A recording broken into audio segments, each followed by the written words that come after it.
Good morning, everybody. I'm Tommaso Cucinotta, and I'm going to talk to you about low latency and power efficient audio applications on Linux.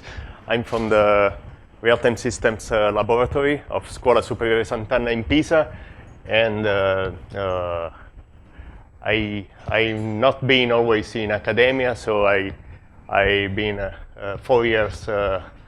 I spent 4 years in Dublin, where for 2 years I've been a software engineer in AWS in the DynamoDB team, so the real-time NoSQL database.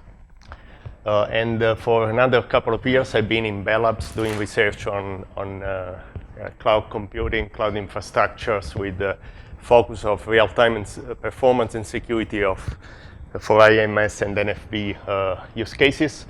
And apart from that, I've been at VETIS, at the Real-Time System Lab, since my PhD, doing research on a mixed set of topics involving, from the beginning, computer security and Spark-based authentication, and later real-time systems performance, with a focus on multimedia applications on general-purpose operating systems. So it's more like how, not much hard real-time, but more soft real-time, how to let things go on, especially multimedia applications work better on a general-purpose OS like Linux. In the VETIS, just to complete the background, in the real-time system lab at our university, this is a brick that belongs to the TechIP Institute, where we have also telecommunications, perceptual robotics, and we do a lot of research on these things. And in the VETIS lab, the focus is on predictable execution of software. So there's people doing research on operating systems and kernel level mechanisms. There's people doing research on design methodologies and tools, timing analysis, providing real-time support for emerging computing platforms. And there's been also my field of research for a while, multi-core, heterogeneous, massively parallel multi-core platforms. And nowadays we are doing some research in the embedded fields, also on big little CPUs, on GPU and FPGA acceleration. Besides other bigger platforms like cloud and big data for NFV. Okay, apart from the presentations, let's focus on soft real-time, multimedia. So as we know, in the multimedia processing, there's the common use cases where we have some audio playback or video stream to carry on a computing platform. And we are all used to do that every day, like on smartphones, laptops, desktops. So we barely can say, well, it works without particular precautions. Start a video stream, it works. It's a glitch-free audio. You can see your video. These applications normally don't have really tight interactivity or low latency requirements. They have more a requirement of presenting contents with a precise timing, but not really interactivity. There's no end-to-end loop to close. So you can buffer, basically. You can pre-buffer, preload data, and that's how things work smoothly. So there's hundreds of milliseconds or even seconds of data that is preloaded and pre-processed so that it's ready to be shooted into the low-level video card or into the low-level audio buffers so that it can be readily played without really much problems. Now, the problem comes when we have interactivity into the loop. Interactivity means that we have different use cases where you want low latency for multimedia processing. So from when a user interaction happens with the system to when its interaction is reflected into the produced audio video stream, that's the latency we care about, and that has to be low. So what does low means? So examples here are video editing. So like if you think about making editing some video, that can be even a collaborative application you use online or something. So you are changing some filters, parameters in a real-time video processing pipeline. You want those changes to be applied and be visible in real time while you are playing with that. It's not something you prepare for batch, then you run a batch job and the day after come and see the video. You want to play interactively to see how the frames changes in real time. That's normally where latency really hurts your eye. If you don't see the system reacting immediately, if you don't feel that immediateness, that interactivity, then you think, okay, the system doesn't work well, I'm not going to buy it, and I'm not going to use it. There's plenty of online interactive services nowadays, including, as we know, office automation, just to mention one that probably is very popular and pretty much everybody uses nowadays for presentations or text documents. Gaming and virtual reality and augmented reality systems have been for a long time key system where interactivity has been really playing a crucial role. Like without interactivity, with really a latency that is below the user perception, you wouldn't really think that you can play these games. So classical example is multiplayer shooting, and if we are shooting to each other, who wins the game is a game we play nowadays on, who is closest to the gaming server in case we are playing online, who has the lowest latency to the gaming server sometimes. And then there is the particular use case I'm going to talk to you about today, which is about software-based sound synthesis, which is the idea of using a computing platform as a simple software synthesizer. So you can use a PC, a laptop as a sound synthesizer, so that whenever the user presses one or more instrument keys or activates a controller on the pads or tools he has to play, for example, live on a stage, then you get sound coming from the speakers, and the sound is processed by a laptop or by a computing system. So in this interactive multimedia processing use case, how can we achieve a reasonably low latency? Well, the classical way you solve that problem in the professional audio use case. So I'm not talking, of course, about the Bon Tempi for your kids. I'm talking about the professional solution for players that give satisfaction to a person who is used into even playing non-electronic instruments. And the classical solution is use of digital audio workstations. So these basically are full of DSPs that do all the real-time work without any interference whatsoever, with as little software stack as we can think of.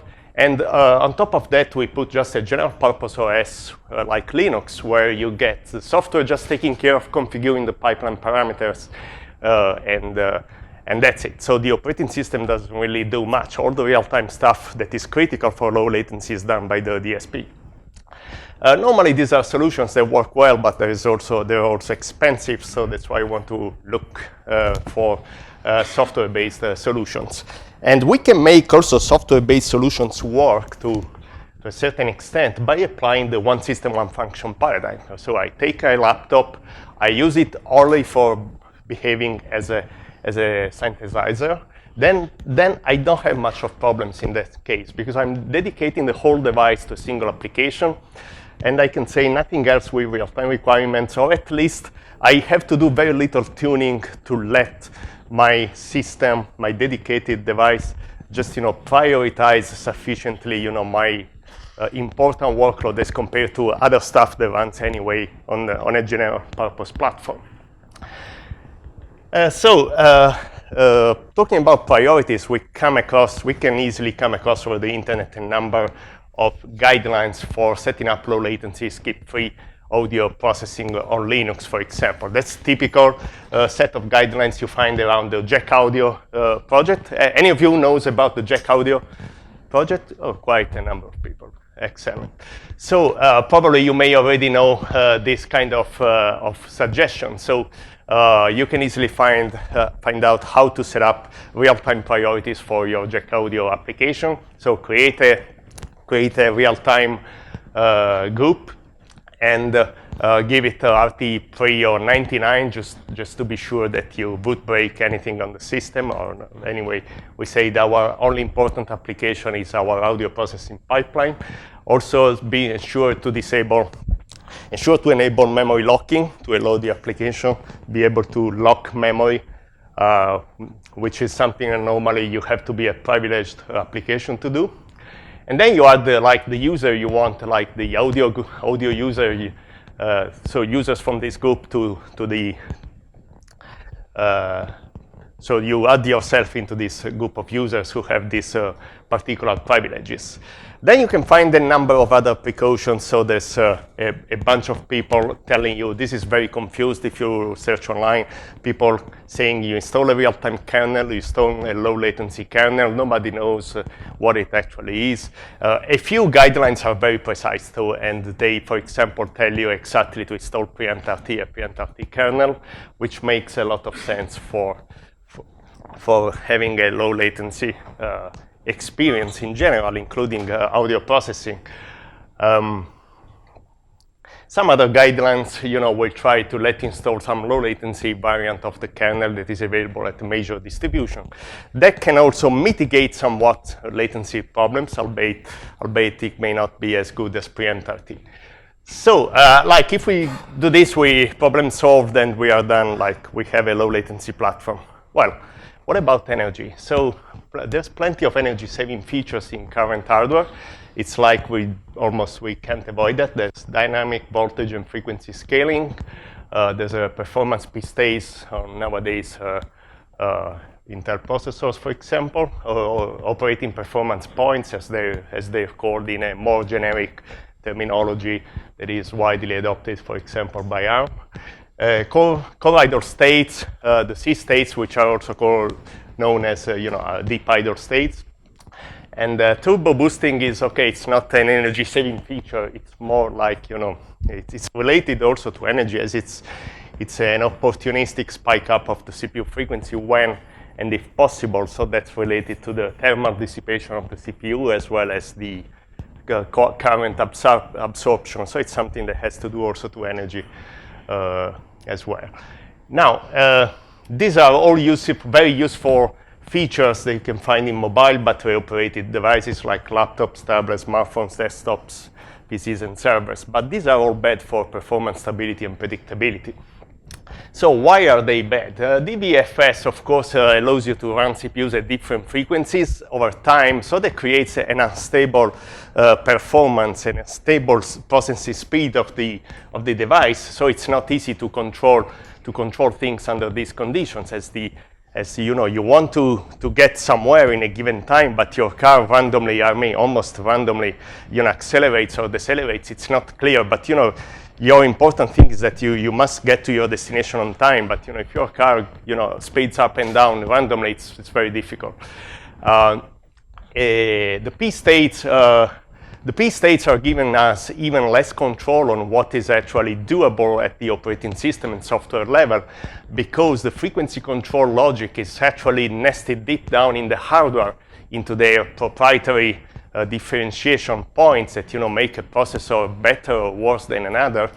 And then we get back high-level tunable exposed to software, like the mean percentage performance point or the maximum percentage point for the Intel P states. And this basically limits somewhat what we can do in order to create a stable processing conditions.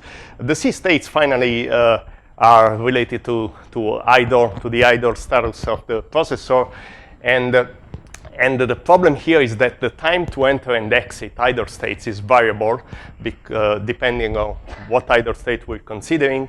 So going to a deeper idle state is only worth if I'm going to stay there for a sufficient amount of time, which is known in the Linux kernel jargon as residency time. This is a picture that shows us a little bit more about what C states are actually about, how many of them exist.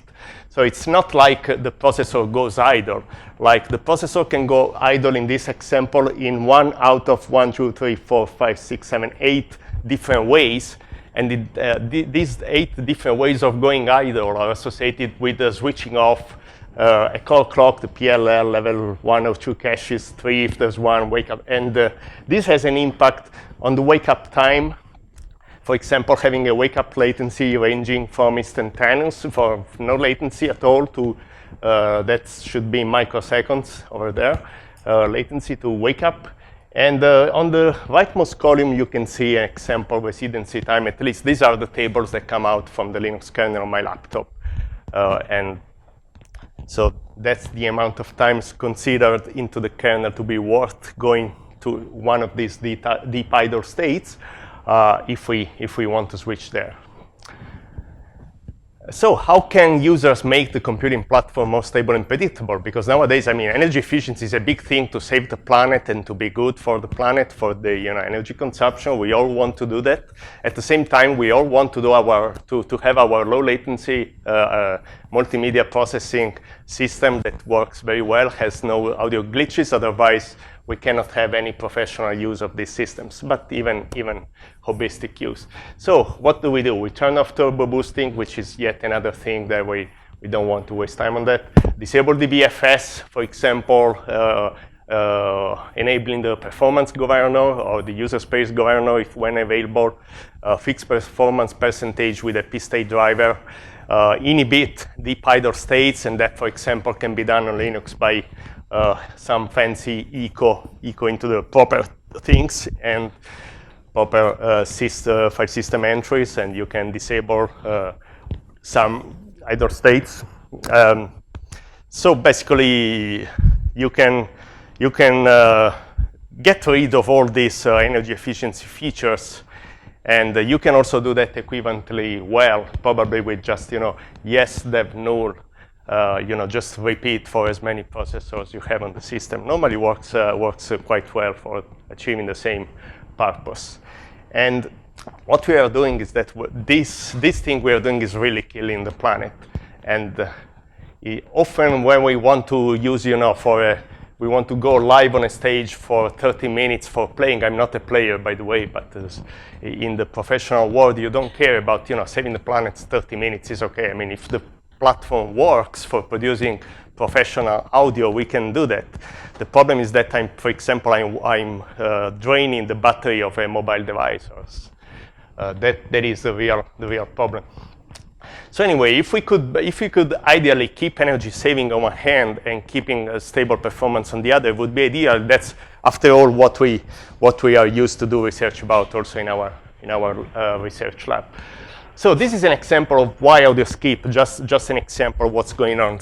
So in this picture we have on the bottom, we have the schedule of a real-time user space thread that is filling up audio bursts, what are called audio bursts, which are little fragments of the audio processing buffer that are contributed into the in-kernel audio buffer fill level. So this is represented into the middle picture. And so the application processes the first burst called 0, then it sends it to the kernel, and it's just fills up the kernel at level B. Then at the beginning, the pipeline is probably we have a pipeline that is very always active. It doesn't suspend till it's managed to fill up the target fill level, which in this picture is 4 bursts, is a full audio buffer of 4 bursts. And then what happens is that we give a start to the playback sound card, and the sound card starts, draining the in-kernel audioing buffer. So it just, decreases its fill level because it takes one little burst and puts in playback, and then the process keeps going. So on one hand, there's this buffer, which is kept as filled up as possible.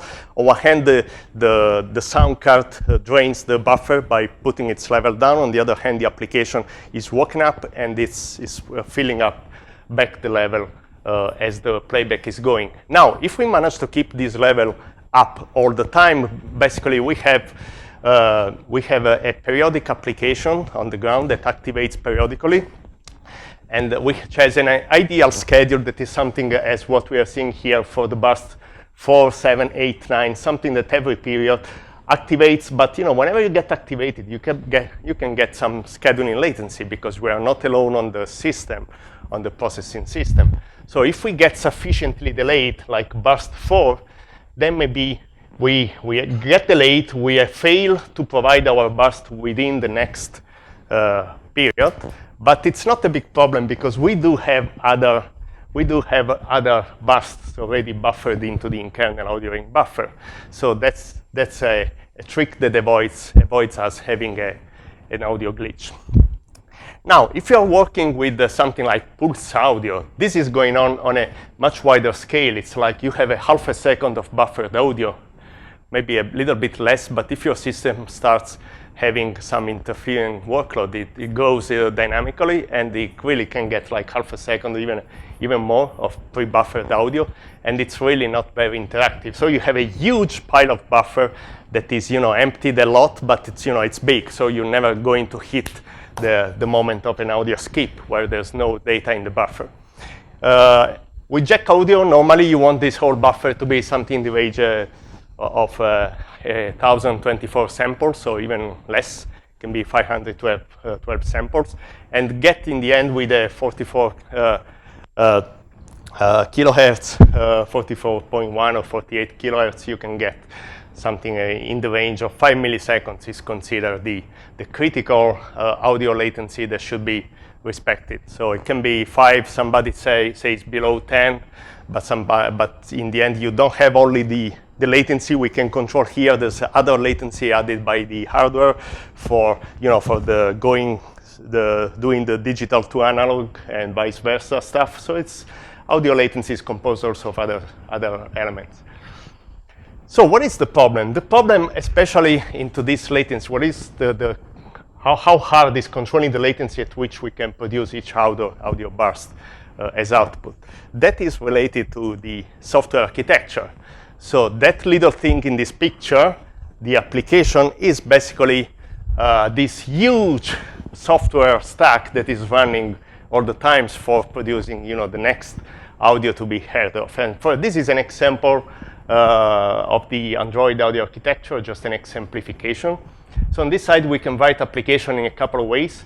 We can, let's say, this is the easy way is the one probably many people are used to, just use some high-level package from the Android media APIs, by which you can easily stream, stream a file into the speakers, or stream even an MP3 from the internet into the speakers and stuff like that. That's very easy. That goes to the audio flinger and through the audio flinger process, and specifically the mixer thread, with a period that is around 20 milliseconds. That's typical latency that you get on an Android device. But it goes there, so there's basically a feedback loop in the baseline Android API. Actually, you can see plenty of tutorials how to write Android applications, like the Hello World is building a feedback loop that increases actually the latency as you see instability in the platform. So you easily end up with hundreds of milliseconds of latency actually, the Android platform. And this instead, for who wants low latency application, it is highly recommended that we get away from Java. At least you keep Java only for the graphical stuff, and you do all the audio processing in the native world of using JNI, or by writing a native C++ application, leveraging the OpenSL ES API or the newer OA audio API in order to get a quick access to an audio service that is either mixed by using the fast mixer thread, which runs at a very much shorter period, 2 to 5 milliseconds, or even gets exclusive access to the underlying ALSA device. And so that's the way we can really minimize latency latency we in this picture. When we cross this with power management, one of the problems we face is that we have a, as we said on mobile devices, it's not like we want really to disable power management altogether. We want to keep it on. So what happens is that normally the schedule here is the kernel element that selects the minimum operating performance point that is able to satisfy the demand. But the problem is that how can we define demand on a Linux operating system? What is the demand? You can only observe what you've been doing in the past and think that whatever is coming in the future will likely be the same as what we've been seeing in the last few 10 milliseconds, 100 milliseconds or so. And that's what these parentity load tracking and window-assisted load tracking are doing. So the PERT is basically an exponentially weighted average of a task utilization that is computed per task. And computing it per task is very useful because you can make more informed migration decisions. Thank you, because that way you know how to. You know that when you are migrating a task, you know that you are migrating a big heavyweight task versus you are migrating a lightweight task, and that's very useful in load balancing decisions. And the problem with PERT is that it is relatively slow to detect workload changes. So whenever you have a ramp up or cool down of the processing workload on the platform, you can easily get between 50 and 100 milliseconds just to detect a ramp up of the workload that goes, from 0 to spikes up to 100% of the CPU utilization. So you get basically only to detect a 90% increase of the actual demand. You may have a latency of 100 milliseconds or even more. The Windows-assisted load tracking instead is an alternative mechanism that has been designed to be more reactive. So it's computed as the maximum between the last window utilization and the average utilization over the past n windows, where each window is, for example, a 10 milliseconds window back in time, and you may have typically like 3 past windows. So this adds up overall to a 30 milliseconds latency to detect a cooldown period and a 10 milliseconds latency. So it's more reactive to detect spike up, and it's less reactive to detect cooldown. However, it is also added with a further mechanism that lets world forget quickly the workload you have on a CPU whenever the task goes off the run queue. So when task goes to sleep, it's like we immediately can not count the task on the CPU, and we can immediately so think about scaling down the CPU to a cooler situation, to a cooler performance mode.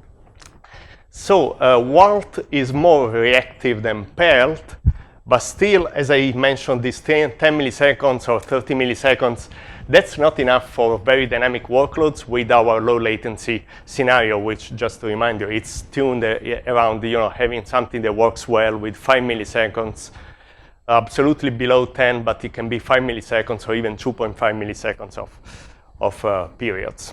So can we do anything more there? So just this requires a little parenthesis about sched deadline. This is a project. This is a mainline scheduler. We've been developed in cooperation with Evidence in the context of an old European research project. And this has been merged mainline into the kernel since 2013, version 3.15. It's a reservation-based scheduler. A task is reserved a given runtime with a deadline every period. So this is how you would use it in order to get your task, in order to push your task as sched deadline. So you set your runtime, deadline, and period. These are the 3 parameters. Then you make a syscall. How is sched deadline positioned compared to other POSIX real-time classes? So in the Linux kernel at the moment, deadline is the highest priority class because there's multiple classes and they are checked in kind of priority order before to understand what process has to be picked next on each CPU. So basically, sched deadline tasks run before any POSIX real-time task or any CFS sched normal task, and of course there is a throttling safeguard. So only when sched deadline tasks are throttled or whenever there are no sched deadline tasks, then you can schedule. You can go checking the POSIX real-time scheduling queues, and so I guess everyone knows how POSIX works, and maybe not so many may know that POSIX also has its own throttling safeguard, which is still, again, useful to avoid locking down the processor and locking down the system without an ability to, for example, administer it or stop a program or whatever. For example, if you have a bug while developing and debugging a real-time task. Finally, there's the CFS that, CFS tasks run only when there's no sched deadline or real-time tasks, etc. But main properties of this scheduler is that this is based on theoretical algorithm called the constant bandwidth server based on NDF scheduling. It has some nice properties. So temporal isolation and task inability to respect its runtime doesn't affect others. On multiprocessors, it's a little bit different. We have a global tardiness bound for global EDF, and as some of you in the audience know very well. But with partition EDF, we can recover. So we can recover with partition EDF also our deadline respecting property. When we exceed that time, we get throttled, as I said. But with a recent feature we added last year into the scheduler, we can apply the additional algorithm called the greedy reclamation of unused bandwidth group. This is an optional feature that allows us to avail of more runtime in case we are short of. So finally, schedule decides which performance point to use in the platform based on the system utilization. Now we have a way to know what is the demand, at least what is the real-time demand we have on the platform. Instead of going heuristically back into the past, into seeing, okay, how long or how often tasks have been, waking up and going to sleep over time in the last number of milliseconds, we basically let the task tell us. So the task is telling us, I need this runtime every period. Okay, it's a worst case execution time, but in case I get there to need all of those, nanoseconds of runtime I'm asking, then in that case, the system can guarantee those nanoseconds because schedule has decided to not lower the CPU frequency beyond a field that would make the task impossible to run. Does it work? Just a quick example. Some recent results we got on a Hikey 960 board basically allows us to claim this couple of nice results. So in the energy efficient setup of the standard Android system, we can have a glitch-free playback at 2.67 millisecond latency versus the 26.67 milliseconds latency latency that the regular Android runs at. So it's 10 times less latency, just 1/10 of the latency during a glitch-free playback by using only an additional power consumption of 6.25%. So you can imagine that we are running, of course, as we are running with a much tighter loops, periods, and latency. So we are also adding some additional, power consumption to the platform. But it's a relatively mild, relatively lightweight additional power consumption, additional cost to pay in order to have, a 10 times better latency. In the low latency setup that you can achieve on Android, as I told you, you can customize Linux and Android in order to get, low latency also there, get rid of all the unpredictabilities and stuff. In that case, you will get a 2.67 millisecond latency for both cases. But with this, prototype system we've been working on, we save 40% of the energy doing the playback in a dynamic scenario where we are having some, variability in the workload. Just a few final words on what else we also have been working on over time, and we are have been working on big little architectures in a joint research project with ARM, for example. So in these cases, we have additional problems because tasks can migrate among big and little cores. So as you know, big cores and little cores share the same instruction set architecture. So migration of tasks works from one to the other. But one cluster of cores is specialized in high performance. The other one is specialized in high energy saving. And this is being considered properly into the ARM energy aware scheduling framework built into the kernel by ARM, which is giving awareness of the CPU capacity associated to to big and little cores.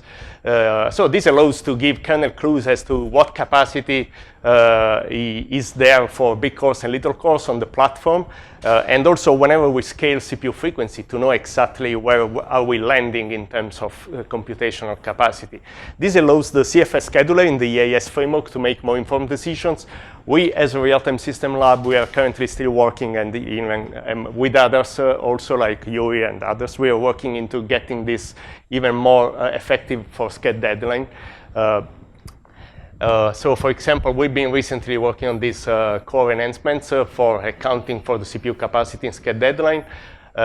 One of the changes, for example, recently involved specifying on a DVFS platform, specifying the runtime cannot be absolute, because what does it mean? I need 5 milliseconds every 10 milliseconds if the CPU frequency is variable, or if I can run on big cores and little cores. So you must take a reference point. So you can claim, okay, when you ask for 5 milliseconds every 10, then you are asking for example, for 5 milliseconds of the fastest core on the platform when running at the fastest CPU frequency. That's just a reference point we fix.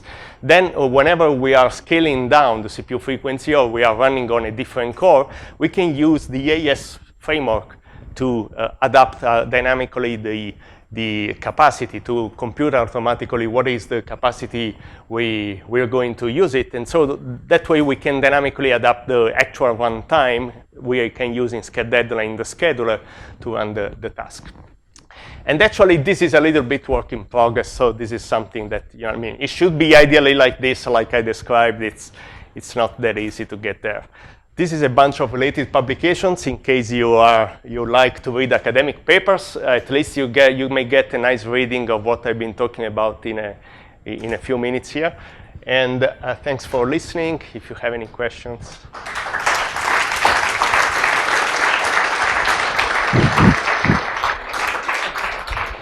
Well, thank you, Tommaso, for have saved also a little time for questions.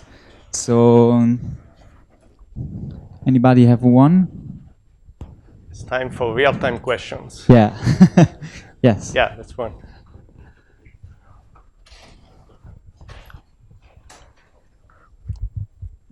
When you say that you reach 2.6 milliseconds of latency, you already include the buffering time or not?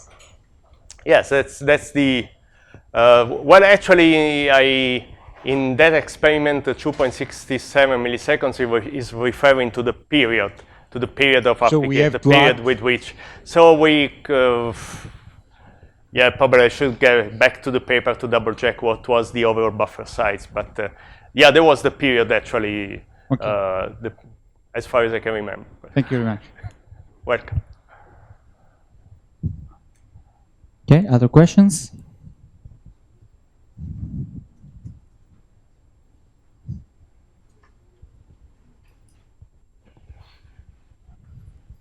No? Okay, thank you again, Tommaso.